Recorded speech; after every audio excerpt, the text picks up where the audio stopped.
Breaking Hogwarts Legacy news from about a week ago, which admittedly isn't all that breaking, but it's just me here, so I'm doing my best. In a recent interview, Troy Leavitt, an ex-developer for Hogwarts Legacy, talked with Podcast Now for over an hour, and in that time, they discussed all things Hogwarts Legacy. Well, not exactly. Troy Leavitt worked with a team mostly comprised of Avalanche employees from about 2018 to 2021, and in that time, his main focus was the Hogwarts Castle. In the interview, he gave a handful of small details that should be just substantial enough to hold us over until we get another leak or official announcement. Before we dive into it though, I do want to pass along the same warning that Troy Leavitt gave at the beginning of his interview, which is, take everything he says with a grain of salt. It's been well over a year since he's worked on Hogwarts Legacy, so many things could have changed since then, so nothing he says is definitively confirmed. Just keep that in mind while we go through this. As I said before, Leavitt's main focus was the Hogwarts Castle, and what a castle it is. The first bit of info he gives us pertains to just that. While talking about the interior of the school, he says, it would be kinda crazy if things didn't change with the seasons, right? Now we already know that the world outside the walls will go through seasons, but this is the first quote-unquote confirmation that we get that will have different decorations in the castle depending on what season it is.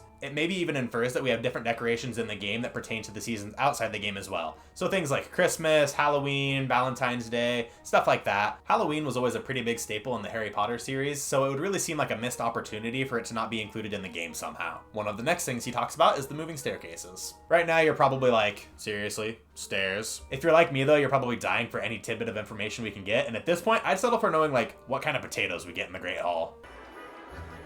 But anyway, Leavitt says that the staircases in the original trailer are different to what they are now. The game came up with a way to make staircases provide faster mobility. Now there are a couple of ways that this could work. One way could be like when you're on an escalator, and you know how like when you start walking up the steps, you just start zooming?